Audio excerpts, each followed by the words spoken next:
वास्तव में ठाकुर जी उत्सव के माध्यम से एक बात हम आप सबके मध्य में क्लियर कर देते हैं, स्पष्ट कर देते हैं।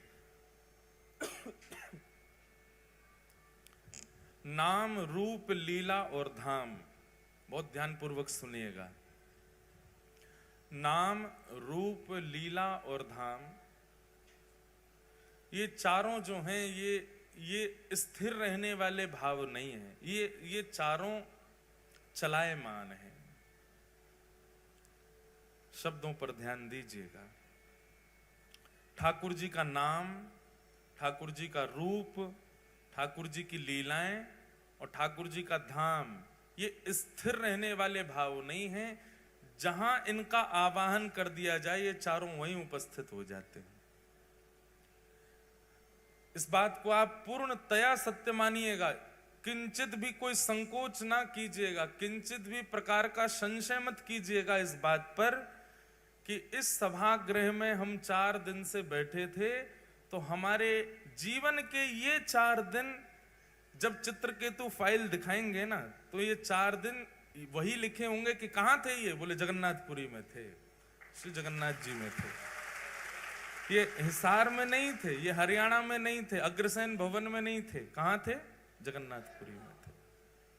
आपने पिछले 3 दिन में अगर एक आध मिस कॉल ना उठाई हो, उसको दोबारा फोन लगाओ, वो पूछे कहां थे यार, फोन मिला, तो कह देना जगन्नाथपुरी में थे। ये विश्वास चित्त में धारण करो। ठाकुर जी का नाम, ठाकुर जी का रूप, ठाकुर जी की लीला और ठाकुर जी का धाम, ये 4 स्थितियां प्राप्त होती हैं भक्ति पथिक को। सबसे पहले नाम प्राप्त होगा। नाम प्रदान करके ठाकुर जी हमारी स्थिति का पैमाना देखते हैं कि इसकी स्थिति कैसी है। नाम जापक जब जप करता है तो बार बार यदि उसका मन इधर उधर भटकता है तो ठाकुर जी को भी अनुभव हो जाता है कि अभी स्थिरता नहीं आई है। स्थिरता के लिए ठाकुर जी नाम प्रदान करते हैं। नाम के बाद में हमारे जीवन में आती है लीला। लीला यानी कि कथा। आप वैष्णव जनों से, कथा प्रवक्ताओं से, भगवान की लीला सुनाने वालों से ठाकुर जी की लीला कथा श्रवण करते हैं, तो लीला कथा श्रवण करते ही क्या होता है, नाम जो, अब देखो सब कड़ियां जुड़ी हुई हैं। नाम में अगर स्थिरता ना आ रही हो, बहुत विचलित हो रहा हो मन, नाम में बार बार आपके नेत्र बंद करते ही, नाम जप करते ही कुछ वो भाव आते हैं चित्त में जो नहीं आने चाहिए, तो फिर कथा को जोड़ो, लीला को जोड़ो। नाम जप की एक विधि बताएं। कोई भी एक लीला सुन करके या लीला पढ़ करके उस लीला का चिंतन करते हुए नाम जप करो। जैसे मानो आपने श्री ठाकुर जी की मान लीला को पढ़ा। अब मान लीला में श्री जी बैठी हैं और ठाकुर जी उनको मना रहे हैं। ठाकुर जी कभी मोर बन करके आ रहे हैं, ठाकुर जी कभी कुछ व्यंजन बना करके पवा रहे हैं, ठाकुर जी कभी कभी नृत्य करके दिखा रहे हैं, कभी गा के दिखा रहे हैं, कभी वंशी बजा के रिझा रहे हैं श्री जी को, और श्री जी नहीं मान रही है। एक मान लीला सुना है, बहुत सुंदर लीला है मान लीला। पद मिल जाए तो और आनंद आ जाएगा। एक बार श्री ठाकुर जी श्री जी के पास गए, और जैसे ही श्री जी के पास गए तो मान लीला कैसी होती पता आपको ठाकुर जी की? बैठे बैठे दोनों लीला करते करते अचानक से श्री जी कहती है मन ना लग रो, श्याम सुंदर मन ना लग रो। ठाकुर जी कहें तो क्या करें बताओ? बोले कछु करो, मन ना लग रो। तब ठाकुर जी कहते हैं अच्छा श्री जी मान लीला करें? बोले हाँ मान लीला करो। चलो तो ठीक है मैं मनाऊंगा, आप नाराज हो जाओ। कोई बात नहीं है नाराज होने की, कछु कियो नहीं है ठाकुर जी ने, जबरदस्ती आप रूठ जाओ। तब श्री जी रूठ जाती हैं, फिर ठाकुर जी उनको मना रहे हैं। ऐसी मान लीला। मान लीला का कोई कारण नहीं है, केवल दोनों के सुख के लिए मान लीला होती है। तो एक बार ठाकुर जी कुंज में जैसे ही आए तो कुंज में आते ही श्री जी ने ठाकुर जी को देखो और देखते ही मान प्रारंभ कर दियो। श्री जी तो उदास है कि रूठ के मुंह फेर के बैठ गए। ठाकुर जी बोले, श्री जी कहा बात है, आप इतनी उदास काहे को है रही हो? प्यारी जू की, बहुत सुंदर पद है, अभी पूरा पद मिल जाए तो बहुत बड़ी बात मानो। एक तो हमारे पद इतने ज्यादा हो गए कि मिलते ही नहीं है, कहां लिखे कौन से। प्यारी जू की सहज अटपटी बोलनी, प्यारी जू की सहज अटपटी बोलनी, प्यारी जू की सहज अटपटी बोलनी, प्यारी जू की सहज अटपटी बोलनी।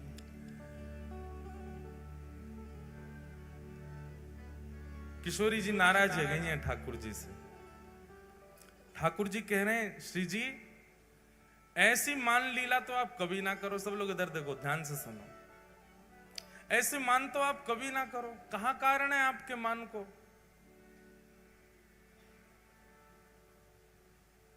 तब श्री जी कह रही हैं, वो मुझे थोड़ा थोड़ा याद है पद।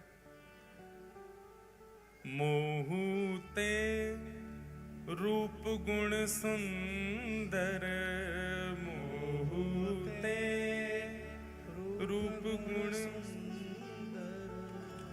कहाँ पाई बिन मोलनी, प्यारी जू की कहाँ पाई। श्री जी कह रही हैं, मोसऊ ज्यादा सुंदर, मोसऊ ज्यादा प्यारी, मोतेऊ ज्यादा रूप में अद्भुत ये गोपी तुमने कहां पाई है? ठाकुर जी बोले, कौन सी गोपी? मेरे संग तो श्री जी कोई भी ना है, मैं तो अकेलो आया हूं। और आपसे ज्यादा सुंदर कौन है सके ब्रह्मांड में? कहां देख ली, कहां मिल गई? श्री जी तो रूठ के बैठ गए, मैं ना बता रही कहां मिली, अब ना बताऊंगी। ठाकुर जी कहने, जी कोई बात है? अरे नहीं बताओ तो सही, काय बात है आप नाराज है रही हो? कौन सी गोपी कहां देख ली आपने?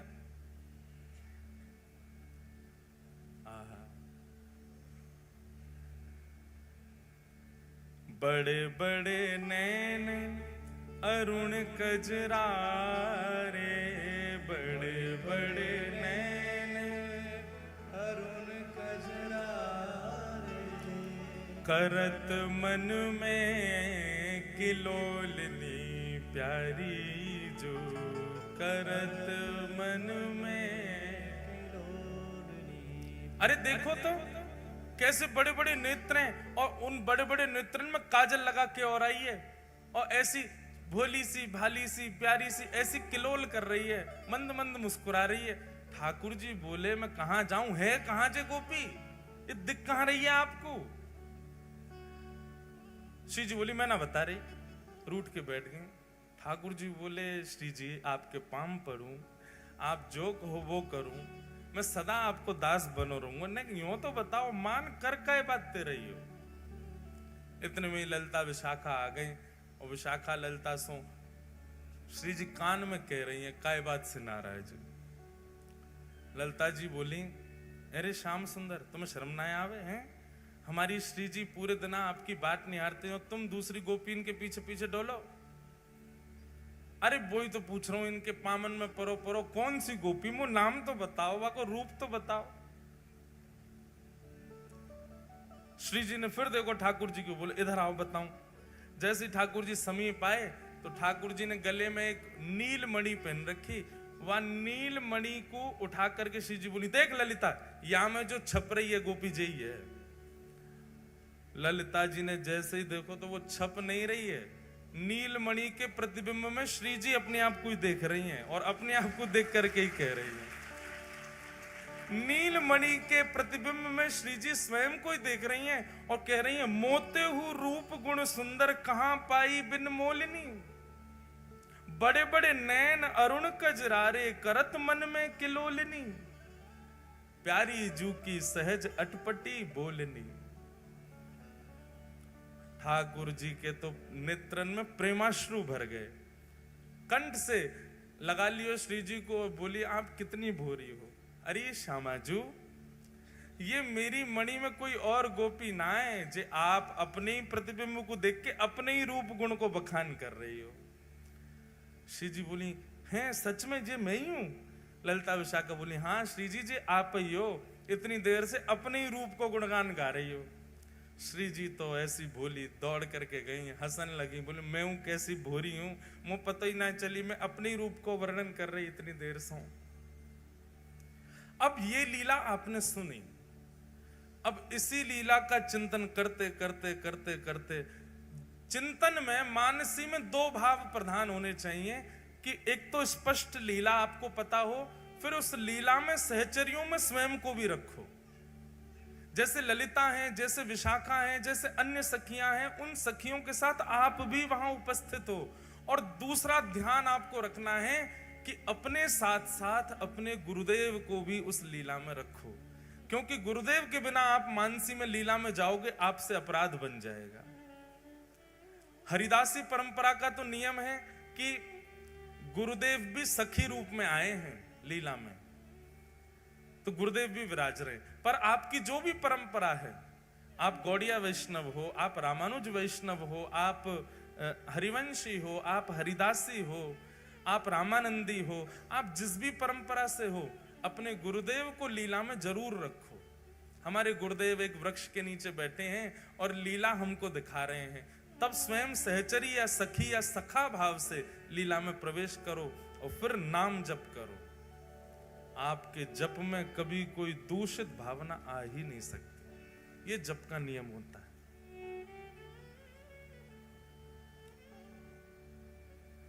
ये उस जप की विधा है जिस जप में आपको भगवत लीला का अनुभव करना है। आप याद करेंगे एक दिन हमको, कुछ दिन के बाद आपको वो लीला दिखने लग जाएगी जो लीला कहीं वर्णित नहीं है, जिसका कहीं उल्लेख नहीं है।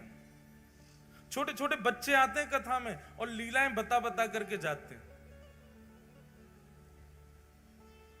एक बालक ने कथा सुनते सुनते लीला का दर्शन किया। कैसी लीला का दर्शन किया? बोले महाराज जी ठाकुर जी रोज मिलते हैं श्री जी से। मैंने कहा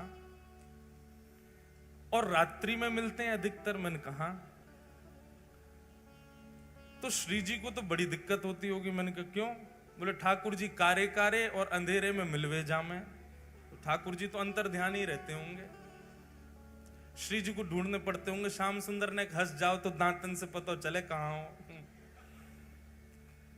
अब बात तो अच्छी लगी और फिर बोली कि महाराज जी अमावस्या पे क्या होता होगा?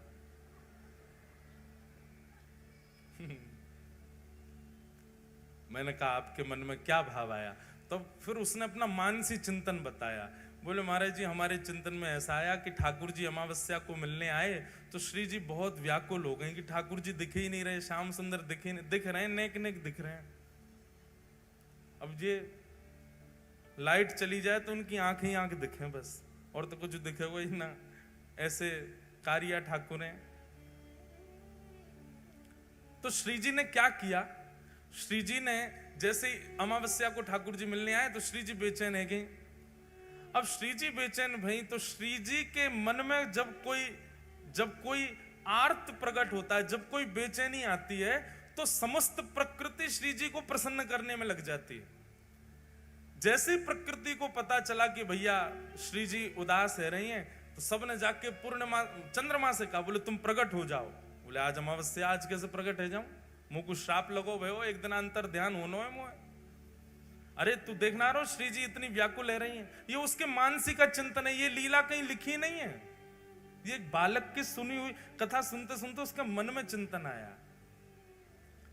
तो फिर प्रकृति चंद्रमा से कहने लगे प्रकट हो जाओ, प्रकट हो जाओ। ब्रह्मा जी आ गए। ब्रह्मा जी आकर के बोले नूतन प्रलय हो जाएगा। प्रकृति कभी अपना इरादा नहीं बदल सकती। बोले अब क्या करें? श्री जी को तो हृदय में बेचैनी हो रही है, श्याम सुंदर दिख नहीं रहे। तभी प्रकृति ने क्या किया? खूब सारे जुगनू जानते हैं, उनके पीछे लाइट टिमटिमाती रहती है, ऐसे जुगनू उड़ते हुए श्री जी के सामने आकर के बैठ गए। और श्री जी ने जुगनू को देख करके श्री जी प्रसन्न है गई।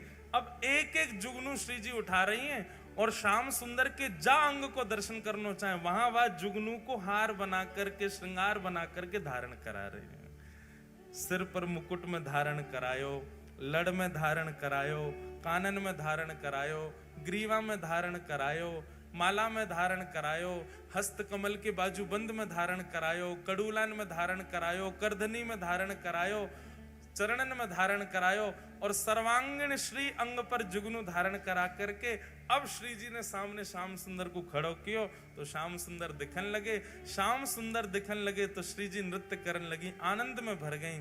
अब श्याम सुंदर जगमगा रहे हैं और उनको देख करके श्री जी आनंद में नहीं समा रही हैं। तो श्याम सुंदर को प्रकाश अभी धीमो धीमो है, पर श्री जी इतनी आनंद में आ गए कि श्री जी के तन की कांति श्याम सुंदर पर पड़ने लगी और श्याम सुंदर और श्री जी दोनों की कांति बगल में बह रही यमुना जी में पड़ने लगी। जैसे यमुना जी में पड़ी तो दोनों की कांति यमुना जी में पड़ती तो जल में प्रकाश पड़ते ही प्रकाश विपरीत दिशा में जाता है। जैसे ही प्रकाश जमुना जी में पड़ो, जमुना जी से वो प्रकाश आकाश में गयो और डूबके भये अमावस्या के चंद्रमा पर वो प्रकाश जैसे ही पड़ो तो अमावस्या को शरद पूर्णिमा को चंद्रमा प्रकट हो गया और प्रिया प्रियतम को रास बिहार। जब उस बालिका ने ये मानसी का भाव बताया ना, मन इतना चैन पाया, मन में इतना आनंद हो गया। ऐसे चिंतन हमको क्यों नहीं आ रहे? चैन तो ये हुआ कि चलो कथा सुन करके अब इनके चित्त में मानसी भाव तो आता है, पर बेचैनी हो रही है कि अब हमारे भी आवे कुछ ना कुछ भाव हमें, और आते हैं। कई बार कथाओं में ऐसे ऐसे भाव प्रकट होते हैं जो कहीं नहीं लिखे, कहां से आते हैं? लीलाओं का चिंतन करो, उस लीला में स्वयं को व्यवस्थित करो, पर गुरुदेव के साथ व्यवस्थित करो। गुरु आपके संग रहेंगे तो आपसे अपराध नहीं बनेगा, लीला का विस्तार होगा और नाम जप और तीव्र हो जाएगा और तीक्ष्ण हो जाएगा और श्रेष्ठ हो जाएगा। इसलिए आज के बाद कभी भी नाम जप करो, बिना लीला के नाम जप मत करो। करो चलते फिरते उठते बैठते करो, ठीक है, वो एक नाम की एक विधा हो गई, पर कभी नाम में सुख लेना हो तो लीला के साथ नाम जप करो। तो सबसे पहले ठाकुर जी नाम प्रदान करते हैं गुरु के द्वारा, नाम के बाद नाम लीला प्रदान करता है, और नाम और लीला दोनों का घर्षण जब होता है तब रूप का दर्शन होता है, ठाकुर जी का रूप दिखता है।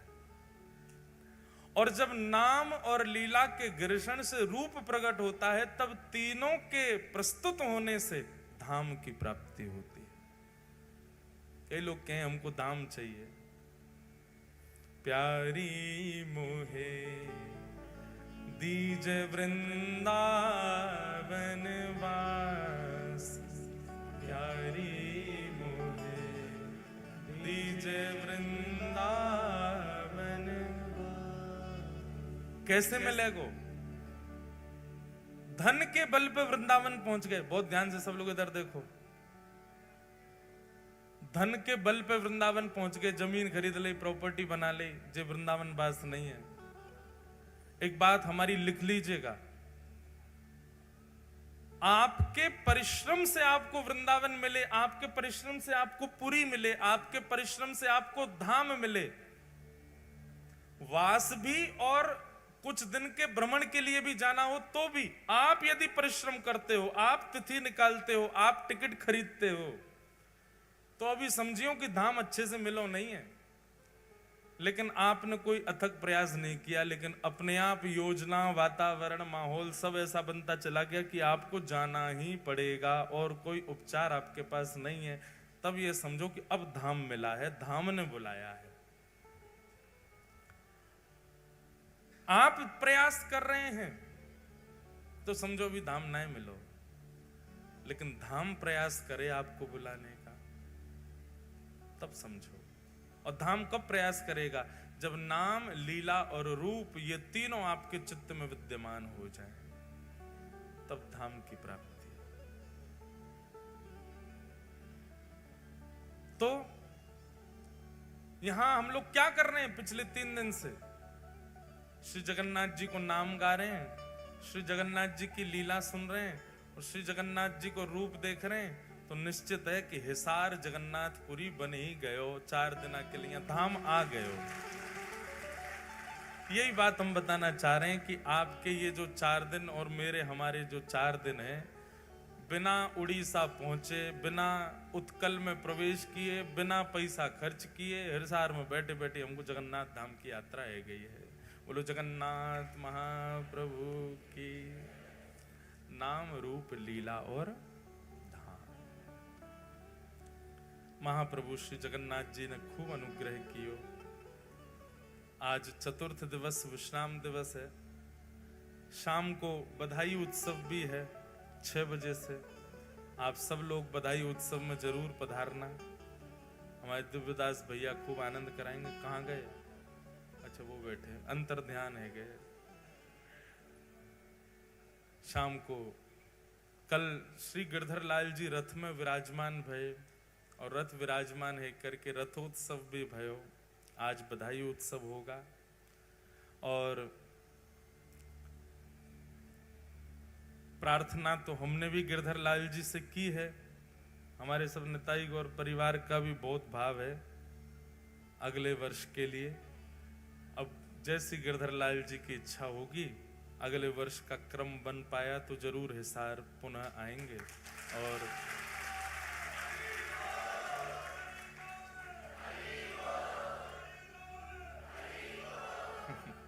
हमने अभी यूं थोड़ी कही है कि हम आएंगे, हम यूं कह रहे हैं सोचेंगे, विचार करेंगे। नितिन भैया कह रहे हैं 7 दिन की कथा। मुझ को वृंदावन जावे को ना मिल लो, आप कह रहे हो हिसार कैसे आऊं?